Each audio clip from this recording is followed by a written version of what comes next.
Vengo disarmato e impreparato. Con stile semplice e aperto, Don Paolo Nicora si è presentato all'Alta Val Graveglia. I fedeli lo hanno accolto con la messa a Zerli presieduta dal vescovo.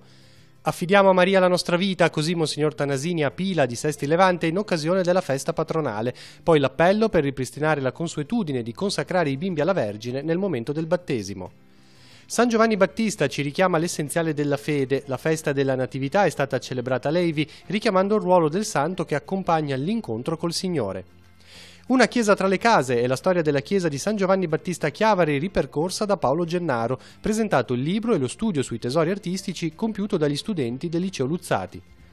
Nel palazzo della cittadella di Chiavari in diretta il restauro della cassa processionale con le tentazioni di Sant'Antonio Abate nel deserto. Il 14 luglio sarà ricollocata nella nicchia in cattedrale. I migranti sono persone non numeri, proiettato a Sesti Levante il documentario Portami via della giornalista esperta di Medio Oriente Marta Santamato Cosentino. Fare missione a Cuba vuol dire prima di tutto mettersi in ascolto, a dirlo Don Piero Pigollo, sacerdote di Genova da 2 anni a Santo Domingo, in questi giorni in Liguria. Forte e positiva la collaborazione con Don Claudio Arata.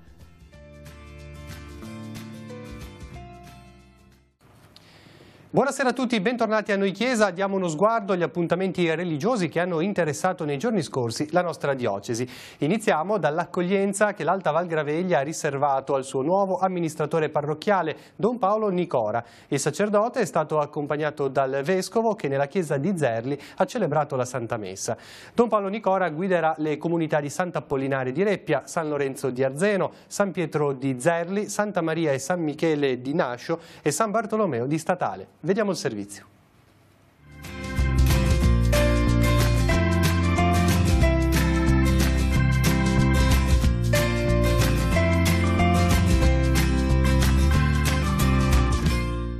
Sono disponibile e aperto ad imparare. Mettiamoci al lavoro tutti con disponibilità e forse anche, aggiungerei, con un po' di ironia. Non prendiamoci troppo sul serio, però andiamo avanti e camminiamo insieme. Disarmato ed impreparato, si è presentato così Don Paolo Nicora alle comunità dell'Alta Val Graveglia. I fedeli hanno colto in queste parole la semplicità coraggiosa di chi vuol mettersi in ascolto, di chi ha come unica pretesa l'essere aperto e disponibile secondo lo stile di Gesù. Nei miei limiti, per come posso, cioè il mio desiderio è quello di conformarsi a Cristo, no? Al Cristo che si è reso disponibile agli altri, ha dato la sua vita nel dono di sé.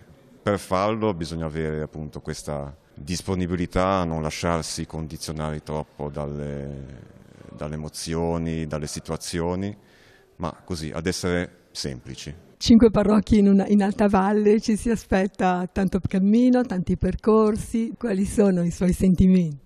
Sta arrivando il periodo estivo, cioè alcune feste sono già iniziate, quindi c'è un po' tutto da vedere, da organizzare.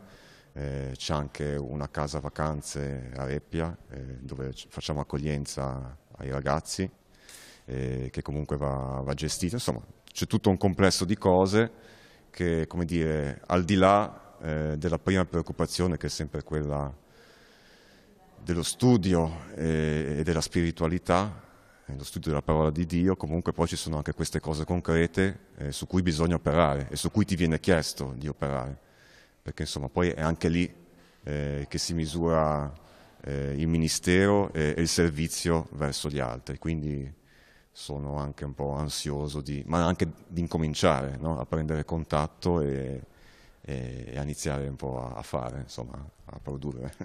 5 comunità parrocchiali, ma anche un lavoro come Vallata, perché comunque la pastorale dei bambini, dei giovani, viene portata avanti come Vallata, quindi una comunione anche con gli altri sacerdoti della valle. Sì, certo, questo è importante, ci siamo già incontrati e mi hanno un po' spiegato com'è la situazione e che mi hanno anche detto che poi certe decisioni si prendono anche un po' collegialmente, quindi io sono molto attento e disponibile anche a questo lavoro di squadra, anzi ci conto molto. Don Nicora, 45enne, sacerdote da un mese, che arriva in valle come amministratore parrocchiale, è stato accompagnato dal vescovo. Monsignor Tanasini ha spiegato che oggi ai sacerdoti occorre chiedere più incarichi, ma che Don Libini tenesse la valle oltre ai nuovi impegni a Lavagna era domandare troppo. Così la scelta è caduta su Don Nicora, già impegnato a San Salvatore di Cogorno, una zona pastorale che da tempo condivide un cammino di chiesa con la Val Graveglia. Spero di essere capito in questo e se capito che ci sia la vostra generosità nell'accogliere queste decisioni. I parrocchiani della Valle hanno dimostrato la loro generosità accogliendo Don Paolo Nicora e nutrendo già sentimenti positivi di collaborazione, con la speranza, ma è quasi una certezza, di realizzare un buon percorso insieme. Ci aspettiamo che ci annunci con gioia il Vangelo, che porti consolazione alle persone sole e ammalate e che incontri adolescenti e giovani con un po' di inquietudine interiore. Ha detto delle parole semplici e mi sa che siamo tutti disarmati. Lui arriva in Val Graveglia disarmato e noi lo siamo anche. Cresceremo insieme, come ha detto anche lui, ecco. Sono fiducioso che insomma si andrà avanti con la comunità, con le idee di fare del bene e di portare avanti queste comunità che hanno bisogno di essere seguite, sia materialmente che spiritualmente. Sicuramente mi ha colpito molto il suo dire che sarà a servizio delle 5 comunità, ma a servizio delle persone. E questo l'ho apprezzato tanto perché persone della Val Graveglia sono sì particolari, però hanno bisogno tante volte di qualcuno che le ascolti, e proprio pensare che Don Paolo abbia questa missione dentro di parlare con le persone è veramente una cosa di buon auspicio, ecco. Che cosa ti aspetti? Che sia disponibile per i giovani, come era il vecchio prete, e che sia disponibile al dialogo più che altro. Ora ci spostiamo a Sestri Levante. Nei giorni scorsi la comunità di Pila ha celebrato la festa patronale di Nostra Signora delle Grazie, che quest'anno ha coinciso con la solennità della nascita di San Giovanni Battista. Il vescovo, celebrando la messa, ha sottolineato il legame tra queste due celebrazioni. Sentiamo.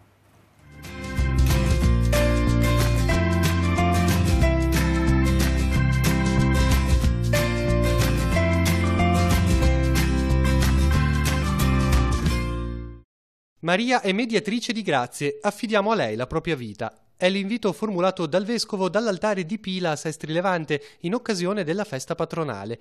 Il vescovo ricorda la visita di Maria alla cugina Elisabetta e sottolinea come Gesù, ancora nel grembo della madre, è presenza che santifica Giovanni Battista. Maria porta Gesù, è il suo compito di mediatrice, è strumento di grazia e anche oggi interviene affinché otteniamo i doni di Dio.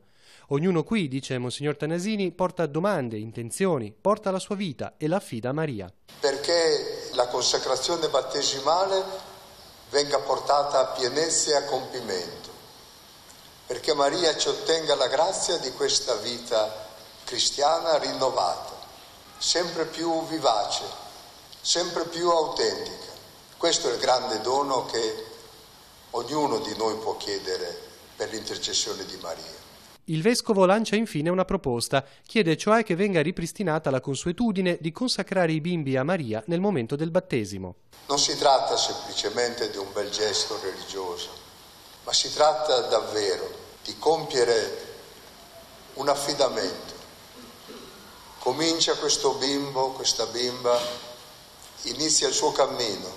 Maria, accompagnalo, portalo tu per mano. Riprendiamo questo gesto. Al termine, Don Enzo Frisino ringrazia il vescovo per la sua presenza e sottolinea come alcuni oggetti sacri utilizzati per la celebrazione siano stati il frutto del lavoro e della generosità dei fedeli di Pila. Questa è una casola che è stata fatta dal laboratorio Apeu Perosa, frutto del lavoro delle settimane e della raccolta che si fanno, e anche il turibolo sono tutti, come dire, segni della comunità che partecipa. La festa di San Giovanni Battista è celebrata con solennità in molte parrocchie della nostra diocesi. Alevi è patrono del comune. I festeggiamenti religiosi ogni anno si rinnovano nella chiesa parrocchiale di San Rufino, dove si radunano i fedeli di tutto il paese.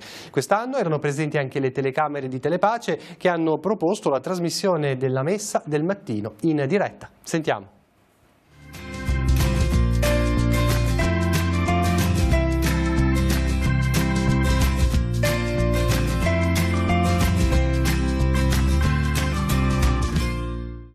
Ricordare ogni anno con solennità la Natività di San Giovanni Battista per la comunità di San Rufino a Levi è un'occasione di gioia che richiama l'essenziale della fede. Lo ha ricordato il parroco Don Franco Brioni durante la celebrazione dell'Eucaristia domenicale. Giovanni Battista ha scelto di essere l'accompagnatore, cioè colui che introduce all'incontro col Signore. Noi tutti siamo stati introdotti alla fede da qualcun altro, siamo stati accompagnati a conoscere il mistero di Dio da altre persone, non siamo noi gli autori, quindi questo senso è ancora molto reale all'interno della Chiesa, anche se San Giovanni viene prima della Chiesa, quindi veramente una figura che segna uno spartiacque fondamentale nella storia della salvezza. È stato anche il segno bello del coro interparrocchiale che ha animato la celebrazione eucaristica del mattino. Questo è un segno che direi molto prezioso, perché è anche un segno di questa unità che sta crescendo all'interno delle comunità della nostra zona pastorale. Sono piccoli passi che però vanno valutati e vanno, come dire, anche apprezzati e sostenuti. La venerazione al santo è molto diffusa in tutto il paese, ne sono testimonianza le tante persone che portano il nome di Giovanni o Giovanna e che in questa ricorrenza festeggiano l'onomastico. Mi ricordo bambino, è il mio santo e lo abbiamo sempre fatto tutti gli anni, è bello. Tutti gli anni siamo qua a fare la nostra festa. Io sono uno di quelli famiglie che c'è sempre stata comunque, ho sempre non capo se posso. Mi ricordo che c'era ancora la buonanima di Don Casella e adesso non mi ricordo più l'anno esatto, avevamo festeggiato il 250esimo della festa perché qua c'è l'usanza della festa che fanno i massari, vanno a raccogliere per la parrocchia i soldi per la realizzazione della festa, e aveva scelto 2 massari per quartiere, i quartieri sono 3, col nome di Giovanni, di Battista o di Giovanni Battista. Questo mi era rimasto sorpreso perché oltretutto era toccato anche a me come spesso succede. Ma c'è anche chi, come Alessia ed Angelica Casaretto, ha scelto la data del 24 giugno per celebrare il proprio matrimonio. Sono stati 11 anni belli, devo dire che per noi ricordiamo sempre con grande gioia il giorno del nostro matrimonio, perché quel giorno abbiamo davvero sentito lo Spirito Santo scendere su di noi, nel senso che invitiamo le coppie a sposarsi, perché è un'unione sacra e c'è qualcosa di diverso, perché davvero lo Spirito Santo sigilla l'amore. Non siete più soli? No, abbiamo un bimbo che si chiama Yob, ha 5 anni e mezzo e arriva dall'Etiopia, lo abbiamo adottato 4 anni fa e è il coronamento del nostro sogno come coppia e come famiglia. E in occasione della festa del santo titolare, la chiesa di San Giovanni Battista a Chiavari ha riscoperto un pezzetto della propria storia. È stato infatti presentato il libro dal titolo Una chiesa tra le case di Paolo Gennaro. È stata anche l'occasione per illustrare una ricerca compiuta dagli studenti del liceo artistico Luzzati di Chiavari nell'ambito di un progetto di alternanza scuola-lavoro. Le interviste di Roberto Costa.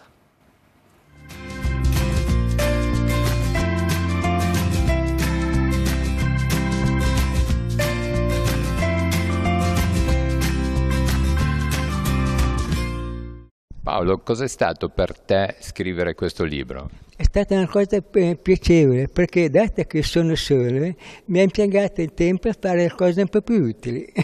Ma sei un esperto, sei appassionato di storia. Io sono esperto nel senso che ho sempre letto in vita mia, libri, riviste, giornali, tutto. Alla fine mi sono indirizzato su questo settore perché il settore era ignorato da tante persone. Allora sono subentrato e ho scritto queste cose qui.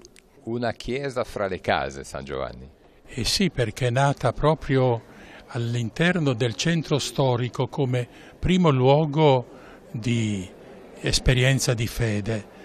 Ha avuto tappe interessantissime, dalla prima cappella di piccole dimensioni dell'inizio del secondo millennio e finalmente poi ha raggiunto la edizione attuale, che è stata la ricostruzione del Seicento, e guidata certamente da pastori. Non dimentichiamo che il parroco per eccellenza, per così dire, Sant'Antonio Maria Gianelli, è il crocifisso nero. Don Enrico, una presentazione ricca di storia e anche proiettata nel futuro, visto che abbiamo visto anche i giovani che hanno lavorato. Certo, è stata un'occasione molto preziosa. Da una parte la festività di San Giovanni Battista, la conclusione di questa ricerca storica di Paolo Gennaro, ma la cosa più bella è proprio l'intervento dei ragazzi che nell'alternanza scuola-lavoro hanno lavorato proprio all'interno della Chiesa, quindi un po' come unire più generazioni e più futuro, perciò di fronte anche a uno studio che sembrerebbe semplicemente storico, ma invece è creativamente capace di costruire novità. Forse bisogna un pochino anche riscoprire, no? Queste storie. Oggi questo libro dice questo, le storie delle nostre parrocchie che sono ricche, proprio anche stentendo Don Franco Isetti. Certo, è tutto un patrimonio di cultura, un patrimonio di vita, un patrimonio di esperienza, un patrimonio di idealità, un patrimonio anche di fatiche, ma un patrimonio che come un seme germina frutto. Dobbiamo non perderlo questo, anche perché se vogliamo avere alberi rigogliosi occorrono radici robuste. Molto bello questo abbinamento, la storia e i giovani che ci proiettano nel futuro.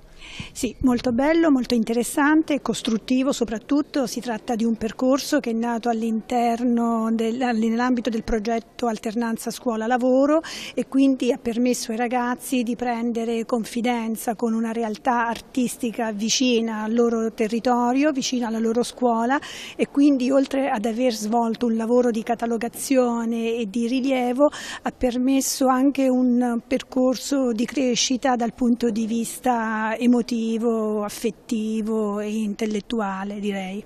Il lavoro si è suddiviso in una parte in cui si è cercata una rappresentazione grafica di questi altari, successivamente invece è avvenuta, grazie anche alla collaborazione del professor Osvaldo Garbarino, una documentazione all'interno degli ambienti della diocesi, precisamente nel seminario vescovile, il quale ha permesso ad alcuni ragazzi di questa classe di fare dei pannelli illustrativi che saranno presenti, penso, dalla fine di quest'anno e che saranno apprezzabili dal punto di vista turistico per tutti coloro che desideranno recarsi in San Giovanni. Mentre invece un secondo progetto avviato parallelamente riguarda l'abbazia di Sant'Andrea del Borzone, il quale è stato in parte simile in quanto sono stati realizzati anche lì 8 pannelli illustrativi, mentre una seconda presentazione che andrà a beneficio dei comuni coinvolti, quindi Mezzanico e Borzonasca, riguarderà la storia della Valle Sturla attraverso l'abbazia di Borzone e gli eventi che sono susseguiti nell'area storicamente. La nostra diocesi si avvicina alle feste di luglio, in particolar modo per quanto riguarda le feste in onore di Nostra Signora dell'Orto. A Chiavari c'è stato un appuntamento che ha anticipato le celebrazioni, ossia il restauro di 2 opere di Anton Maria Maragliano che sono conservate nella cattedrale di Chiavari, in particolar modo a destra e a sinistra del presbiterio, in 2 nicchie, dove però queste 2 opere, si tratta di 2 macchine d'altare, in precedenza erano 2 casse processionali, erano oscurate dal tempo, dal passare del tempo, quindi anche dalla polvere, avevano bisogno di essere restaurate. La prima è già stata ricollocata, la seconda, le tentazioni di Sant'Antonio Abate nel deserto, è in fase di restauro nell'ex Palazzo di Giustizia di Chiavari. È stata l'occasione per aprire il laboratorio dello studio Oberto di Genova al pubblico e dunque anche nei prossimi giorni chi lo desiderasse può seguire le ultime fasi del restauro appunto nell'ex tribunale chiavarese. Siamo andati a vedere, sentiamo l'intervista alla restauratrice da parte di Andrea Capitani.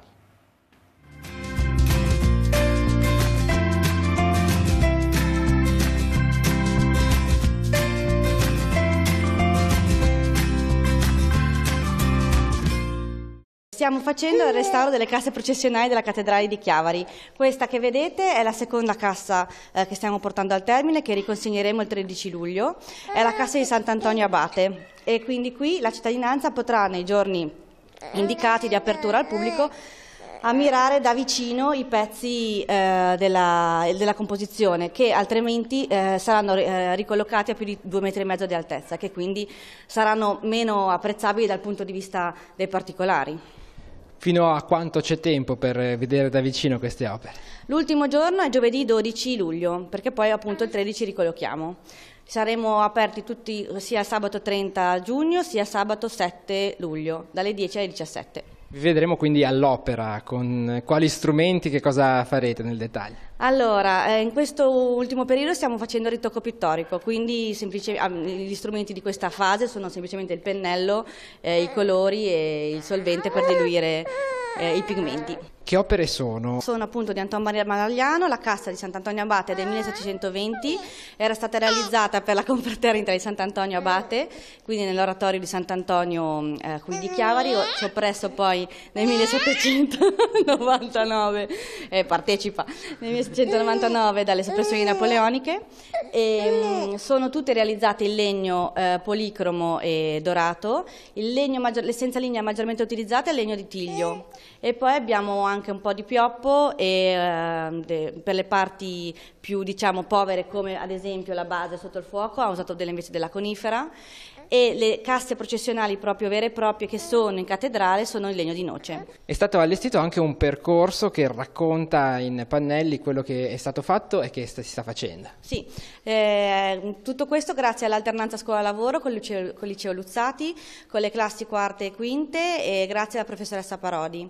E hanno preparato dei bei pannelli didattici in cui si racconta sia la storia delle due casse, sia le varie fasi del restauro. Ricordiamo che sino a metà luglio il laboratorio di restauro sarà aperto al pubblico i giovedì mattina dalle 10 alle 13 e il sabato mattina dalle 10 alle 17, quindi anche domani 30 giugno dalle 10 alle 17, dopodiché l'inaugurazione ufficiale delle due casse restaurate all'interno della cattedrale avverrà sabato 14 luglio. Cambiamo ora tema. Parliamo di un appuntamento che ha riguardato l'area del Sestrese. Tenendosi per mano è il titolo dell'incontro che si è svolto in occasione della giornata mondiale del rifugiato, per riflettere sulle persone e non sui numeri, sulle persone che ogni giorno si mettono in viaggio alla ricerca di un futuro. Per questo è stata invitata la giornalista Marta Santamato Cosentino alle Casette Rosse di Sesti Levante, ma sentiamo il servizio.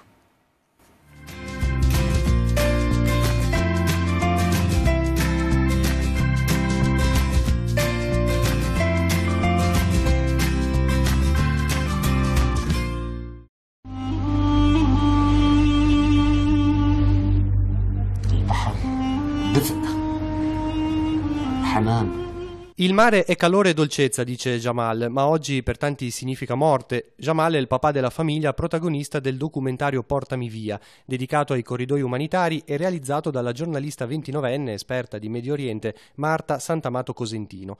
La produzione parla dei corridoi del maggio 2016 da Beirut a Fiumicino, con un'attenzione alle persone, affinché per una volta in primo piano non ci siano solo numeri, ma persone appunto, volti e storie. Portami via è il racconto di chi si salva e lo fa in maniera eccezionale.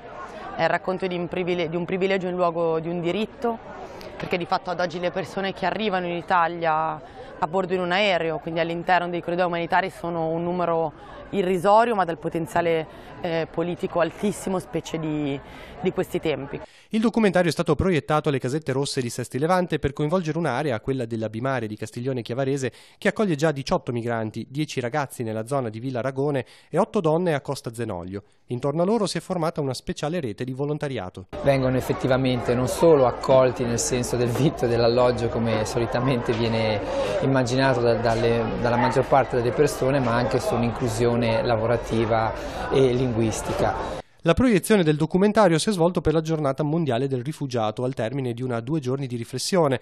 La prima domenica dedicata ad un torneo di calcio con i migranti, la seconda di dibattito, con la partecipazione di più enti coinvolti, come spiega Federica Sambuceti, coordinatrice dell'area migranti del Villaggio del Ragazzo. Il Villaggio del Ragazzo in ATI con il Sentiero d'Arianna, il Consorzio Sociale Agorà, è partner nello SPRAR di Sesti Levante. Numerose sono le associazioni che con noi si sono unite questa sera per festeggiare e ricordare la giornata del rifugiato, una tra le tante Caritas Diocesana, il Centro Giovani e l'associazione Verità per Giulio Regeni. Rimaniamo in qualche modo in tema in ambito missionario. È in Italia da alcune settimane Don Piero Pigollo, sacerdote di Genova, ormai da quasi 2 anni fidei donum a Cuba nella missione interdiocesana Ligure.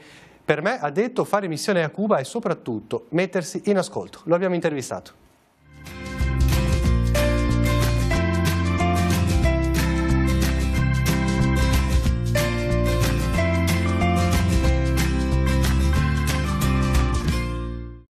Quali sono i progetti che state seguendo in questo momento?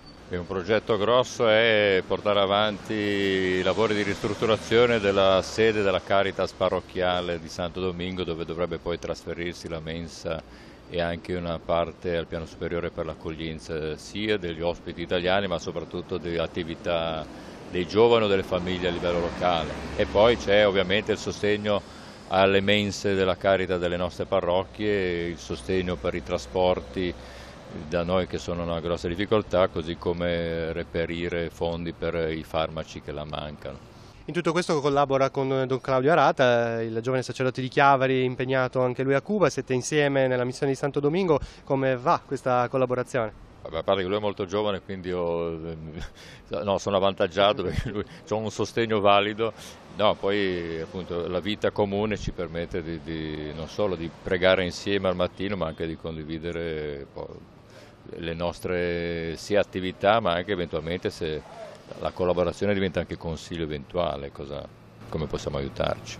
Di recente ci sono stati gli episodi alluvionali che hanno colpito anche la vostra zona. Siete riusciti in qualche modo comunque a essere attivi, a dare una mano? Diciamo che il governo sta facendo la sua parte di reperire gli aiuti e noi in qualche modo per la nostra parte anche noi vediamo un attimo quali sono le necessità che magari a livello locale non si riescono a risolvere, per vedere se noi possiamo essere un aiuto per quelle famiglie che sono state fortemente colpite da questa alluvione. Si avvicina ai 2 anni di missione a Cuba, questa esperienza l'ha cambiata in cosa? E forse di essere un po' più alla mano anche con la gente, nel senso no che qui non fosse alla mano, ma un po' per lo stile loro cubano, di essere molto accoglienti, affettuosi, così anche questo direi incide un po' anche sul mio carattere adesso, così, un po' più espansivo. Ecco.